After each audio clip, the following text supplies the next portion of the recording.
Good morning all of you. प्यारे बच्चों, आज हम आप लोगों को जीव विज्ञान में क्लासिफिकेशन वर्गीकरण में कार्ल बूच के द्वारा प्रस्तावित 3 डोमेन की बात करेंगे। और इन्होंने 6 जगतों की प्रणाली को आपस में संबंधित होने के आधार पर इसे 3 जगतों के रूप में, 3 डोमेन के रूप में प्रस्तुत किया है। तो देखिए क्या है, कैसे इसका वर्गीकरण इन्होंने किया है। ये बड़े आसान तरीके से जो है प्राणियों का अध्ययन करने के पश्चात ही 3 डोमेन की संकल्पना को प्रस्तुत किया। समस्त प्राणी जितने भी हैं इन सब को 3 डोमेन के अंतर्गत व्यवस्थित किया। और कैसे किया, किस आधार पर किया, इसकी चर्चा हम करते हैं। तो वर्गीकरण का विकासी मॉडल कार्ल बूच नामक वैज्ञानिक ने 3 डोमेन की संकल्पना के रूप में प्रस्तुत किया। यानी वर्गीकरण की जो विकासी मॉडल है, इस विकासी मॉडल को वैज्ञानिक कार्ल बूच ने 3 डोमेन के रूप में इसकी संकल्पना को प्रस्तुत किया। और विभिन्न प्राणियों की कोशिकाओं का आनुवंशिक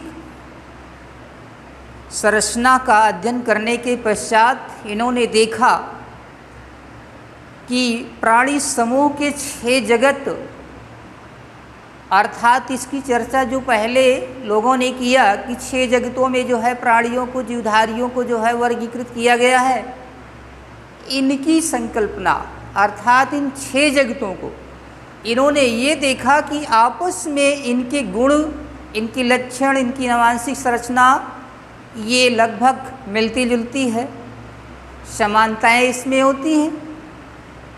इस आधार पर कार्ल बूच ने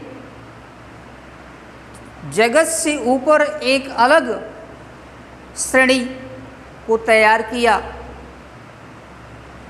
जिसे इन्होंने डोमेन शब्द का नाम दिया, अर्थात डोमेन नाम दिया। और इसे 3 श्रेणियों में विभाजित किया, 3 श्रेणियों में विभाजित किया। और इन्हीं 3 श्रेणियों को जो है 3 डोमेन, अर्थात ये 3 डोमेन ऑफ क्लासिफिकेशन या वर्गीकरण के 3 डोमेन कहा। पहला डोमेन ये है, फर्स्ट नंबर है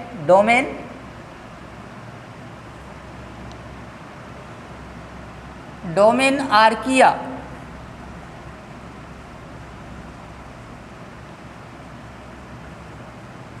डोमेन आर्किया या इसी का एक नाम है आर्कीबैक्टीरिया। आर्कीबैक्टीरिया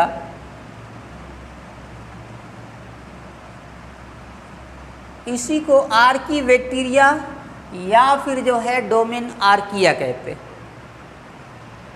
अब इसकी विशेषता है, इस डोमेन के अंतर्गत अत्यंत प्राचीन जीव माने गए, जो बहुत ही पुराने, प्राचीन, एंशिएंट टाइम के जो भी जीव थे उनको इस डोमेन के अंतर्गत तो इन्होंने व्यवस्थित किया।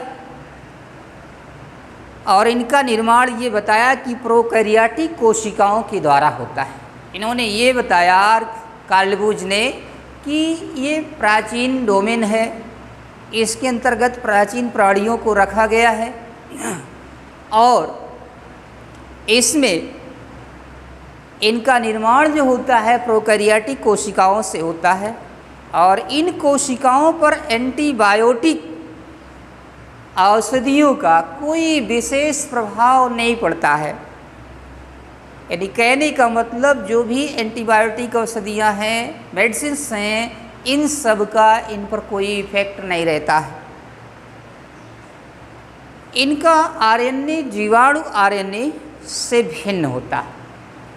यानी इनका जो आरएनए होता है, इन प्रकार के जीवों के जीवाणुओं के जो भी हैं आर्कीबैक्टीरिया, इनका जो डीएनए यानी आरएनए होता है, आनुवांशिक पदार्थ होता है, वो जीवाणुओं के आरएनए से भिन्न होता है।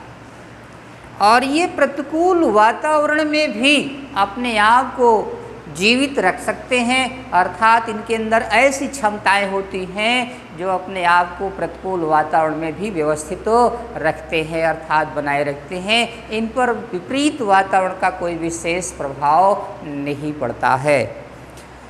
इनकी कोशिका कला, इनके चारों तरफ जो सेल वॉल की रचना है, मेम्ब्रेन है, सेल मेम्ब्रेन है, ये कोशिका कला जो होती है विशेष रूप से शाखावत होती है, अर्थात ब्रांचेस होती हैं।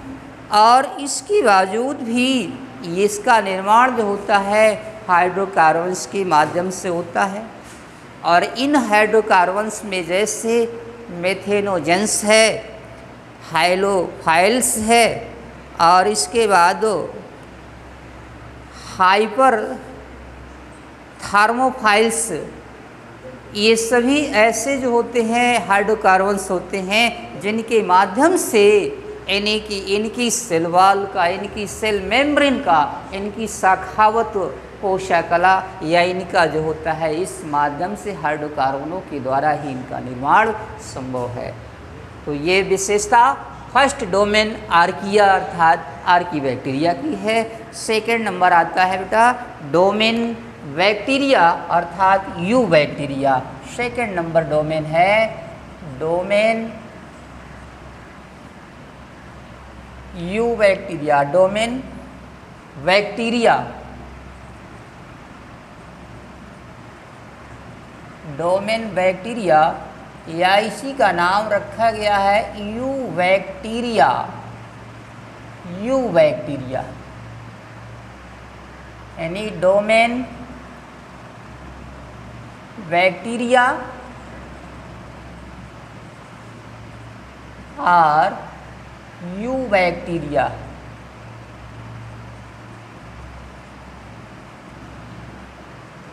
तो देखिए इसकी विशेषता क्या है।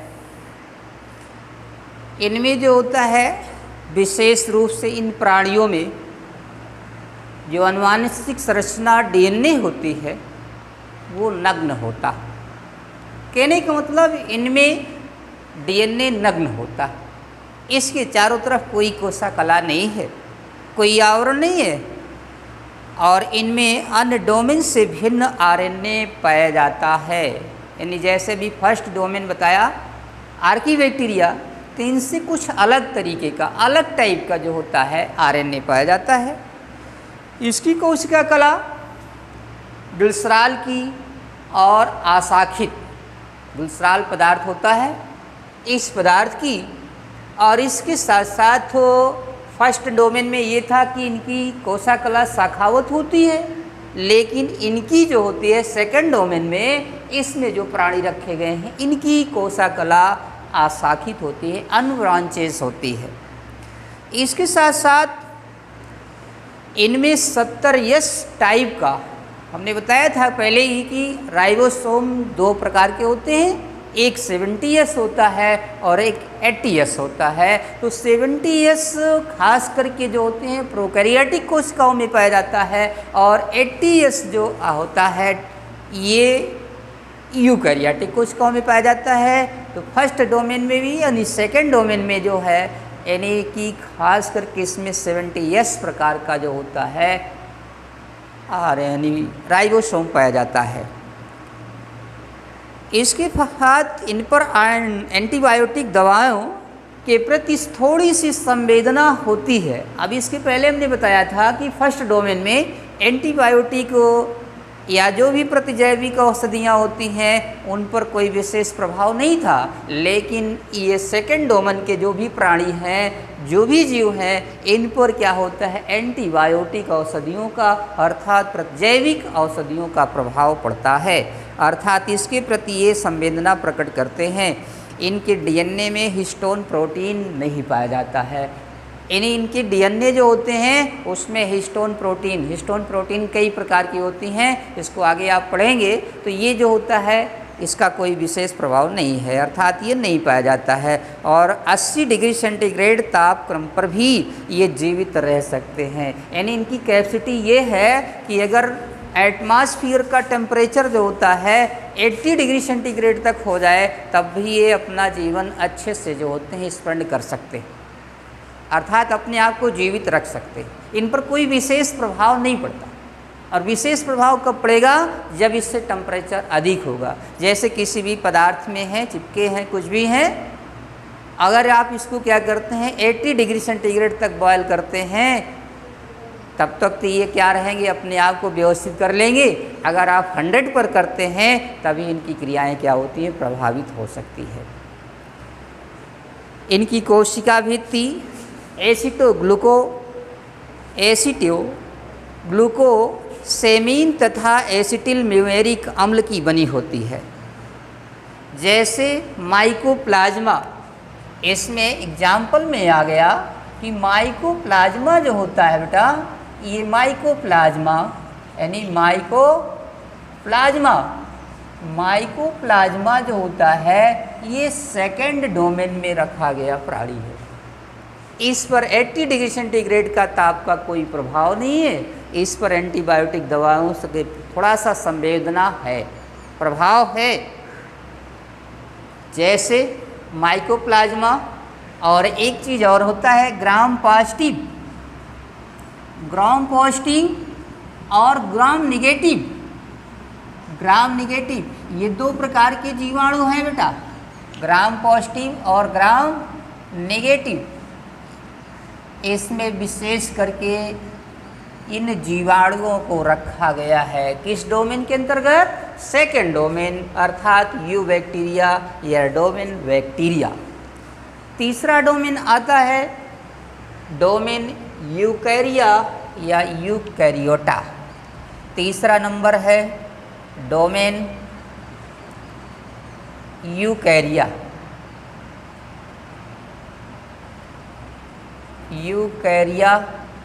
और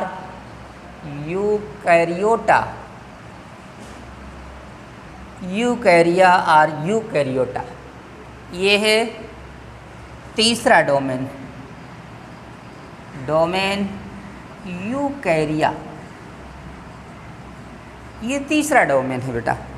इस डोमेन की विशेषता क्या है, यानी इसमें जो भी प्राणी रखे गए हैं ये सभी क्या होते हैं, यूकैरियोटिक कोशिकाओं के बने होते हैं।